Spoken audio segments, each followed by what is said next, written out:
할렐루야, 할렐루야. 우리 예배 자리에 오신 성도님들 환영하며 축복합니다. 오늘 이 시간 하나님의 말씀이 깨달아지는 은혜가 있길 소망하며 그 말씀이 여러분들의 심령을 적시는 귀한 은혜의 시간 될 수 있길 소망합니다. 여러분, 우리가 잘 아는 찬송가 중에 내 주를 가까이 하게 함은이라는 곡이 있습니다. 우리 다들 아실 거란 생각 드는데요. 많은 성도님들에게 깊은 위로와 소망을 준 이 찬송가는 사실 아주 특별한 사연을 가지고 있습니다. 이 찬송가는 19세기 영국의 시인이자 배우였던 사라 플라워 애덤스라는 사람이 작사한 곡입니다. 사라는 어린 시절부터 재능이 너무나도 뛰어나서 많은 사람들의 사랑을 받았고 성인이 된 후에도 배우로서 큰 성공을 거두었습니다. 무대 위에서 찬란한 조명을 받으며 연기할 때 사람들은 그녀의 삶이 늘 행복할 것이라고 생각했습니다. 그러나 그런 그녀에게도 큰 시련이 찾아오게 되었습니다. 건강상의 문제로 인해 더 이상 무대에 설 수 없게 된 것이죠. 그녀의 꿈이었자 인생의 전부였던 배우 생활을 접어야 했던 사라는 큰 절망에 빠지게 되었습니다. 그럼에도 불구하고 그 절망 속에서 사라는 신앙을 붙들었습니다. 그녀는 자신이 처한 상황을 성경 속 인물을 빗대어서 바라보았습니다. 사라는 창세기 28장에서 야곱이 형 에서를 피해 도망가던 중 광야에서 돌베개를 베고 잠들었던 장면을 떠올렸습니다. 모든 것을 잃고 두려움 속에 있던 야곱에게 하나님은 사닥다리 환상을 통해서 내가 너와 함께 하겠다라는 약속을 주셨습니다. 사라는 고난의 한복판에서도 하나님의 임재를 갈망하며 이 찬송가를 작사했습니다. 내 주를 가까이 하게 함은 십자가 짐 같은 고생이나 라는 가사가 등장하는데요. 이 가사는 단순한 시어가 아니라 그녀의 고백이자 그녀의 신앙의 고백이었습니다. 고난이 있음에도 불구하고 하나님께 더 가까이 나아가려는 마음, 그것이 바로 사라의 신앙이었습니다. 오늘 우리가 함께 살펴볼 시편 42편의 2편 말씀은 사라가 처했던 상황과 같이 고난 속에서 하나님을 향한 갈망과 소망을 노래한 시인의 고백입니다. 이 시편은 고라 자손의 마스길이라는 표제를 가지고 있는데요. 여기서 마스길이라는 것은 교훈시 혹은 지혜시라는 뜻을 의미하고 있는 표현입니다. 이 시가 지혜의 시로 불리는 이유는 고난과 절망 속에서도 어떻게 하나님을 붙드는지를 알려주기 때문에 지혜시라고 보고 있습니다. 이 시를 쓴 시인은 고라 자손 중 한 명으로 알게 되는데요. 고라 자손은 레위 지파의 고라라는 인물의 자손으로서 성전에서 찬양과 예배를 담당하는 이들이었습니다. 하지만 그들의 조상이었던 고라는 모세와 아론의 권위에 도전하게 되었고 하나님께 불순종하다가 심판을 받게 된 인물입니다. 민수기 16장에서 고라와 함께 그의 가족 대부분은 하나님의 심판을 통해서 땅속에 삼켜졌습니다. 그러나 일부의 자손들이 하나님의 은혜로 살아남게 되었는데요. 이렇게 살아남은 고라 자손들은 다윗 왕 시절 때에 성전 찬양대를 구성하여 찬양과 경배의 역할을 감당했습니다. 그러나 오늘 살펴본 시편의 시인은 성전에서 하나님을 찬양하지 못하고 성전에서 멀리 떨어져 하나님을 예배하지 못하는 상황에 놓여 있습니다. 성전 봉사자로서 찬양과 예배를 드리며 하나님 앞에 나아가는 것이 그들의 사명이었음에도 불구하고 성전에서 하나님을 예배하지 못하는 상황에 있는 것입니다. 이 점을 미루어 볼 때 이들은 포로로 끌려갔거나 혹은 전쟁 중에 공동체가 흩어졌을 가능성이 크다고 볼 수 있습니다. 그렇기에 이 시인은 성전으로부터 멀리 떨어진 곳에서 절망과 불안 속에 있음을 오늘 시편의 고백을 통해 드러내고 있죠. 그러나 시편 42편은 이러한 상황 속에서도 하나님을 바라보며 소망을 잃지 않으려는 시인의 몸부림을 보여주고 있습니다. 그가 낙심 중에서도 하나님께 나아가는 모습을 통해서 우리는 어려운 현실 속에서도 하나님께 나아가는 신앙의 자세를 배울 수 있습니다. 오늘 우리는 시편 42편의 말씀을 통하여서 시인을 절망하게 한 낙심과 불안의 원인이 무엇인지 살펴보고 그 속에서 하나님을 향한 갈망과 소망을 어떻게 지켜나가는지를 함께 나누고자 합니다. 이 시인은 어떠한 고난을 겪었으며 그 속에서 어떠한 믿음의 고백을 하고 있는지 오늘 말씀을 통해 한번 살펴보겠습니다. 시편 42편의 첫 구절은 시인의 간절한 갈망을 생생하게 보여주고 있습니다. 1절 말씀에 이렇게 기록하고 있습니다. 하나님이여 사슴이 시냇물을 찾기에 갈급함같이 내 영혼이 주를 찾기에 갈급하나이다. 여기서 시인은 자신의 상태를 목마른 사슴에 비유하고 있습니다. 사슴은 사막 지역이나 건조한 환경에서 물을 찾아 헤매며 목말라 하는 동물입니다. 물이 없으면 생존할 수 없는 사슴이 시냇물을 간절히 찾듯이 지금 시인은 하나님의 임재와 은혜를 간절히 갈망하고 있음을 이 1절의 말씀을 통해 표현하고 있죠. 시인은 그렇다면 왜 사슴과 같이 하나님을 찾고 있는 것일까요?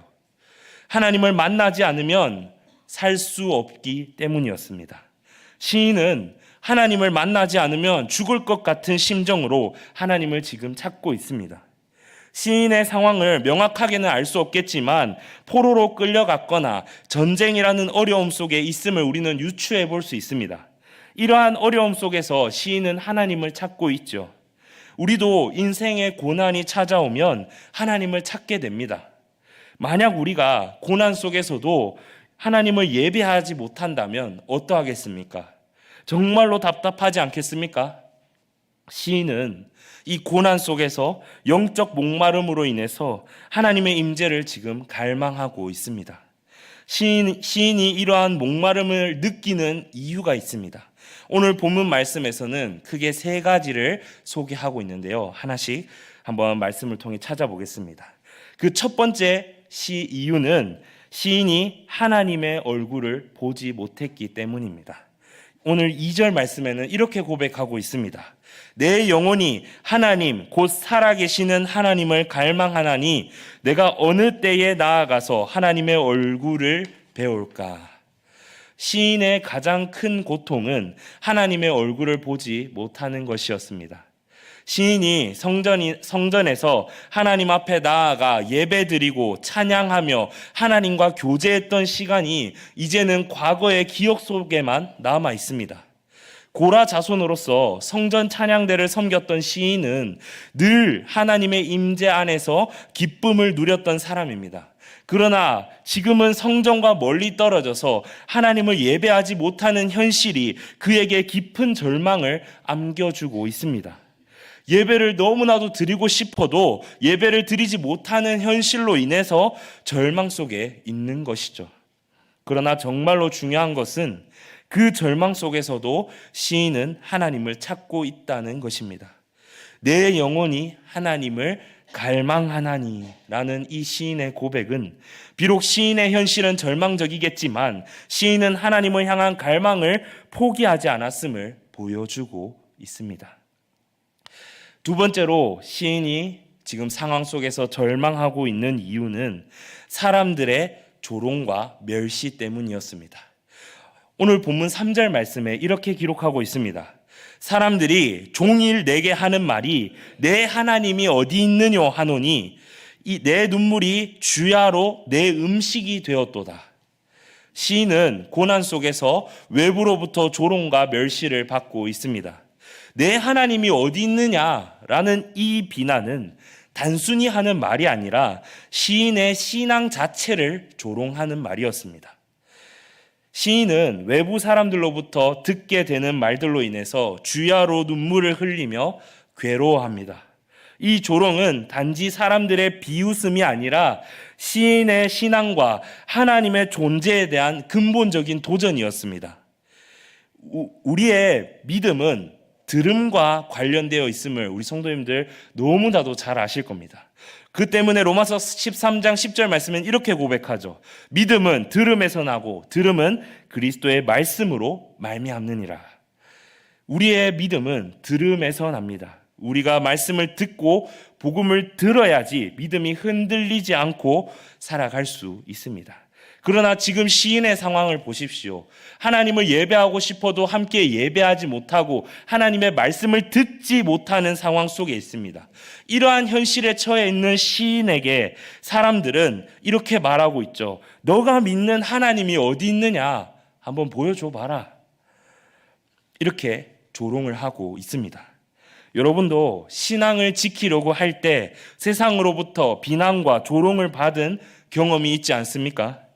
믿음을 붙들며 살아가려고 노력할 때 오히려 신앙을 이유로 무시당하고 조롱받는 현실이 찾아오게 될 겁니다.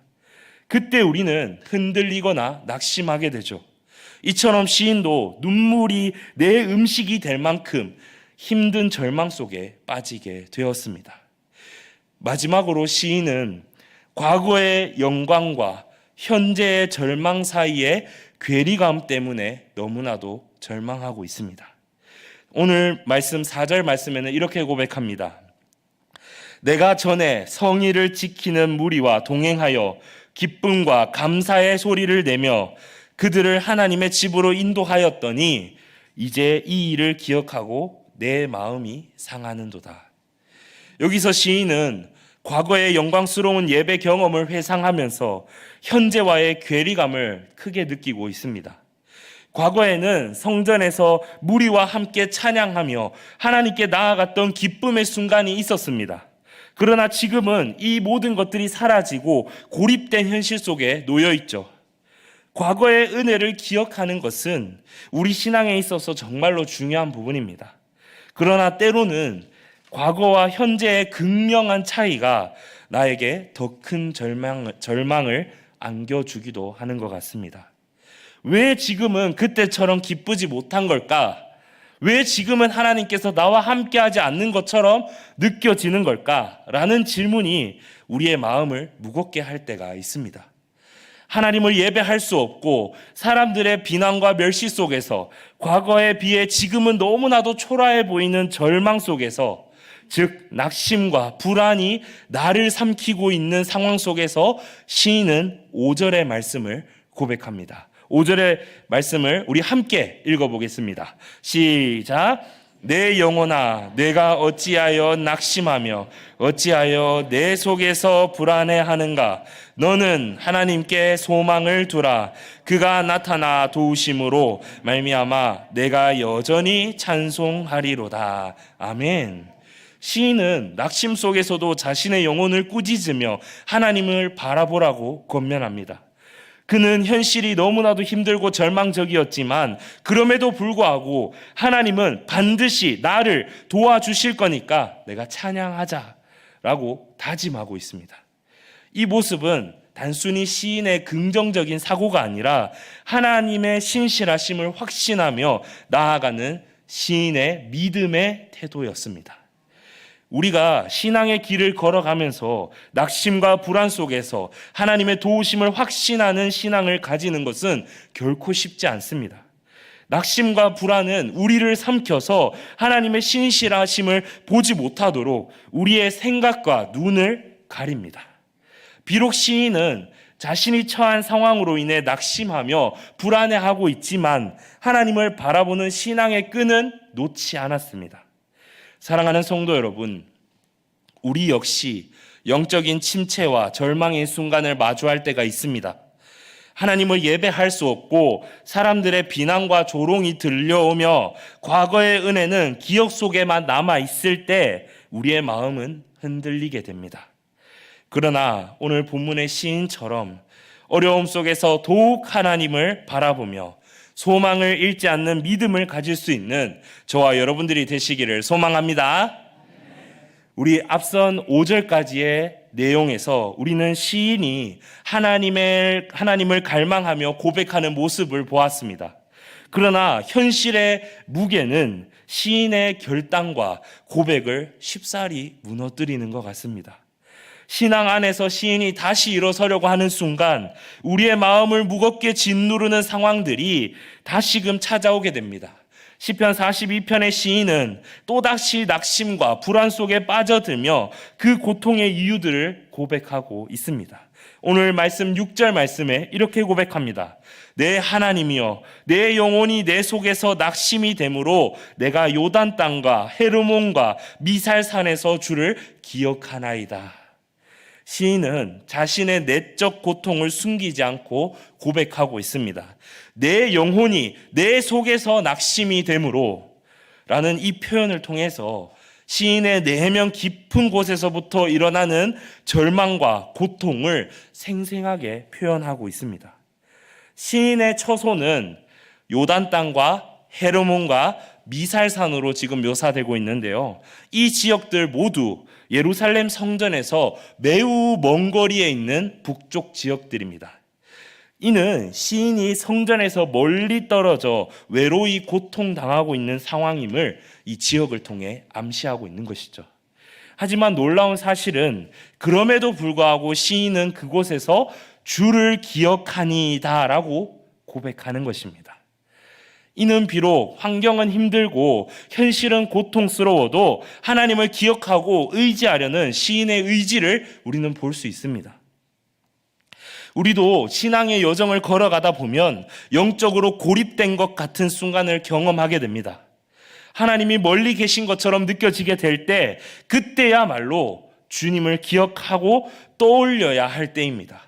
시인은 외로움과 낙심 속에서도 하나님을 바라보는 시선을 절대로 놓지 않았습니다.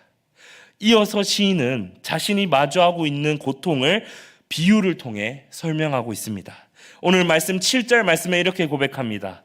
주의 폭포 소리에 깊은 바다가 서로 부르며 주의 모든 파도와 물결이 나를 휩쓸었나이다. 여기서 시인은 자신이 마주하고 있는 고통을 폭포 소리, 파도와 물결에 비유하고 있습니다. 폭포와 파도는 압도적이고 강력한 힘을 상징합니다. 이런 표현을 통해서 시인이 현재 거대한 시련과 역경 가운데 완전히 압도당한 상태임을 짐작해 볼 수 있습니다. 7절 상반절에 보면 깊은 바다가 서로 부르짖는다, 서로 부르게 된다라는 표현이 등장하는데요. 이 표현은 고난이 시인에게 끊임없이 몰아쳐서 잠시도 숨 쉴 틈 없다는 것을 시인이 강조하기 위해 이 표현을 사용하고 있습니다. 이 구절에서 우리는 욥의 고백을 한번 떠올려 볼 수 있습니다. 욥 또한 하나님의 허락하심 속에서 여러 환난과 시험을 겪었습니다. 그러나 그 고통의 중심에도 하나님의 주권적인 섭리가 있었습니다.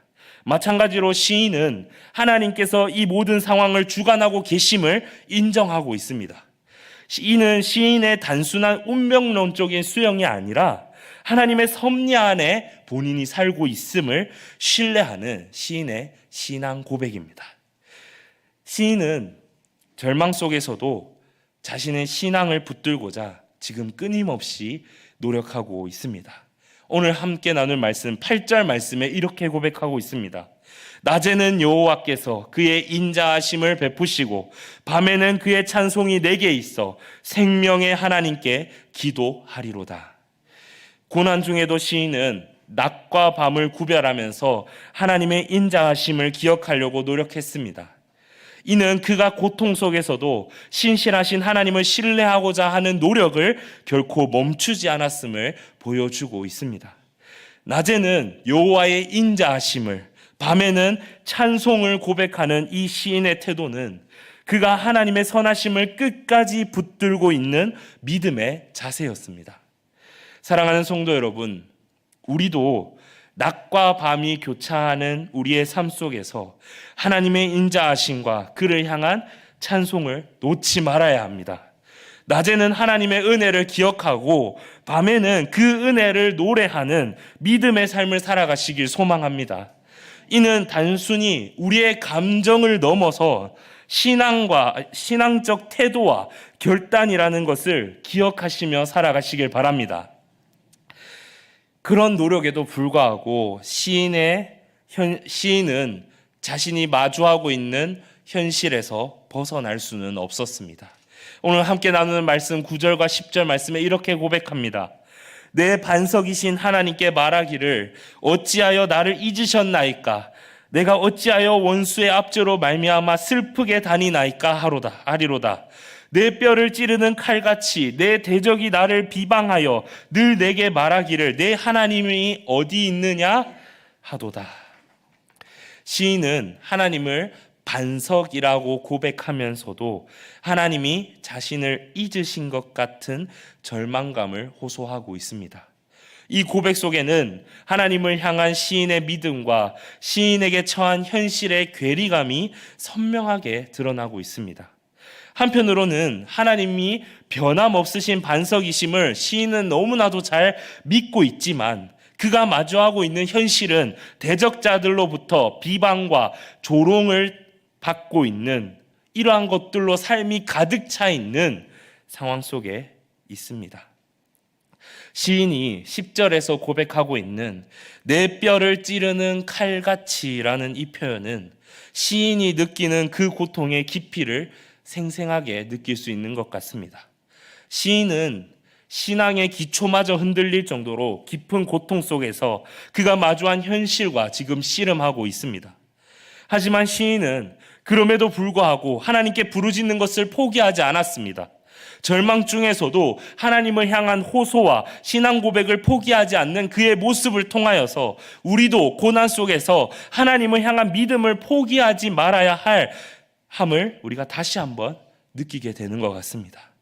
사랑하는 성도 여러분, 우리가 지금 나누고 있는 시편 42편의 이 시인은 거듭되는 고난 속에서 하나님을 기억하려는 노력을 포기하지 않았습니다. 우리의 삶도 마찬가지입니다. 내 삶의 고난이 반복되고 낙심이 더해질 때가 하나님의 신실하심을 끝까지 붙들어야 할 때입니다. 여러분, 믿음은 상황을 초월하여 하나님을 의지하는 태도입니다. 깊은 고난 속에서도 하나님을 바라보며 신앙을 고백하는 이 시인의 모습은 우리에게 신앙의 본질을 보여주고 있습니다. 고난 중에도 하나님께 부르짖고 신뢰하는 믿음을 가지며 하나님의 인자하심을 노래하며 살아갈 수 있는 저와 여러분들이 되시기를 주님의 이름으로 소망합니다. 우리 마지막 11절 말씀의 시인은 이렇게 고백하고 있습니다. 우리 함께 읽겠습니다. 11절 말씀입니다. 시작. 영혼아, 내가 어찌하여 낙심하며 어찌하여 내 속에서 불안해하는가? 너는 하나님께 소망을 두라. 나는 그가 나타나 도우심으로 말미암아 내 하나님을 여전히 찬송하리로다. 아멘. 시편 42편의 마지막 절에서 시인은 스스로에게 다시 한번 묻고 있습니다. 내 영혼아, 내가 어찌하여 낙심하며 어찌하여 내 속에서 불안해하는가? 이는 단순한 시인의 한탄이 아니라 자신의 영혼을 향한 도전의 질문입니다. 우리는 시인이 자신의 감정을 직면하고 그 감정을 신앙 안에서 해석하려는 태도를 볼 수 있습니다. 여기서 중요한 것은 시인이 감정을 억누르거나 감정을 외면하고 있는 것이 아니라 있는 그대로 인정하면서 하나님 앞에 나아가고 있는 태도입니다. 이러한 시인의 태도는 오늘날 우리에게 매우 중요한 교훈을 주고 있습니다. 우리의 신앙이 흔들리게 될 때 감정을 숨기거나 무시하는 것이 아니라 그 감정을 하나님 앞에 솔직하게 내어놓고 묻는 것이죠. 시인은 자신의 영혼에게 도전하며 이렇게 명령하고 있습니다. 너는 하나님께 소망을 두라. 너는 하나님께 소망을 두라. 이 명령은 시인에게 닥쳐있는 낙심과 불안의 문제를 해결할 수 있는 유일한 대책입니다. 시인은 하나님께 시선을 돌리며 현실의 문제에서 하나님께로 방향 전환을 시도하고 있습니다. 사랑하는 성도 여러분, 신앙의 여정에서 가장 중요한 것은 상황을 보는 눈을 바꾸는 것입니다. 인간의 연약함 속에서 끊임없이 흔들리는 시인이지만 그는 결국 하나님을 바라보는 태도를 결단하게 되었습니다. 이는 단순한 자기 암시나 긍정적인 사고가 아니라 하나님을 바라보는 시인의 신앙적 결단이었습니다. 그리고 시인은 마지막으로 하나님을 찬양할 수밖에 없는 이유를 고백하고 있습니다. 11절 말씀 하반절에 이렇게 기록하고 있습니다. 나는 그가 나타나 도우심으로 말미암아 내 하나님을 여전히 찬송하리로다. 이 구절은 단순한 희망이 아니라 하나님의 구원하심을 확신하는 시인의 믿음의 고백입니다. 여기서 나타나 도우심이라는 표현이 등장하는데요. 이 표현은 하나님의 구체적인 개입과 응답을 기대하는 시인의 마음속 고백입니다. 시인은 하나님이 자신에게 나타나 도우실 것을 확실히 믿고 있기에 그를 찬송하겠다고 결단하는 것이죠. 이를 통해서 고난 속에서도 하나님의 신실하심을 끝까지 붙드는 참된 신자의 결과적인 모습을 우리가 볼 수 있습니다. 특히나 11절 하반절에 시인이 고백하고 있듯이 여전히 찬송하리로다 라는 표현을 통해서 상황과 감정에 휩쓸리지 않는 시인의 진실된 신앙 고백을 우린 볼 수 있습니다. 이러한 시인의 고백은 현재의 고난을 무시하거나 외면하는 것이 아니었습니다. 그 속에서도 하나님의 선하심을 믿고 찬양하는 신자의 태도였습니다. 여러분, 우리의 현실이 아무리 어렵더라도 하나님을 향한 찬송은 멈추지 않아야만 합니다. 왜냐하면 우리의 믿음은 상황을 초월하여 하나님을 바라보는 것이기 때문입니다. 시인은 자신의 연약함을 인정하면서도 하나님의 도우심을 확신하며 찬양으로 말씀을 마무리하고 있습니다. 사랑하는 성도 여러분, 오늘 함께 나눈 본문 말씀을 통해서 우리는 신앙의 중요한 원칙을 하나 깨닫게 됩니다. 바로 고난과 낙심의 현실은 우리의 신앙을 삼키려고 하겠지만 그럴수록 신자는 하나님을 바라보게 되는 것입니다. 시인은 자신의 감정과 고통을 솔직하게 마주하면서도 하나님을 향한 찬송을 결단했습니다. 우리의 삶에서도 종종 말씀 속의 시인과 같이 낙심과 불안에 놓일 때가 있습니다.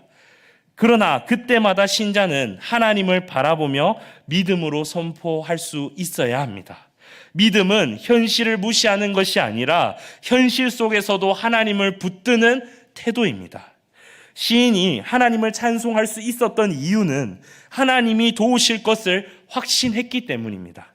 우리의 삶에도 이러한 신앙의 결단과 고백이 필요할 때입니다. 우리의 현실이 어떠하든지 여전히 하나님을 찬송하면서 그분의 도우심을 신뢰하며 믿음으로 살아갈 수 있는 저와 여러분들이 되시기를 주님의 이름으로 소망합니다. 말씀을 정리하겠습니다. 사랑하는 성도 여러분, 오늘 본문 시편 42편의 이 말씀을 통해서 이 시인이 고백하고 있는 이 깊은 고백을 통해 우리는 한없이 갈망하는 영혼의 모습을 마주하게 되었습니다. 시인은 절망적이고 변하지 않을 것 같은 상황 속에서도 하나님께서 일하실 것을 확신하였고 신뢰하는 믿음으로 말미암아 하나님을 향한 소망의 끈을 놓지 않을 수 있었던 것처럼 우리에게도 절망적인 현실 속에서 소망의 끈을 놓지 않을 결정적인 이유가 존재합니다. 무엇이겠습니까? 바로 하나님께서 예수 그리스도를 통해 일하심으로 말미암아 우리에게 구원을 베푸셨다는 사실입니다. 2000년 전에 예수 그리스도를 통해 수많은 생명을 구원하신 하나님의 일하심은 단순히 과거의 역사적인 사건이나 찬송의 대상이 아니라 오늘날 우리 인생의 한가운데서도 역사하고 계시는 생명의 원천입니다.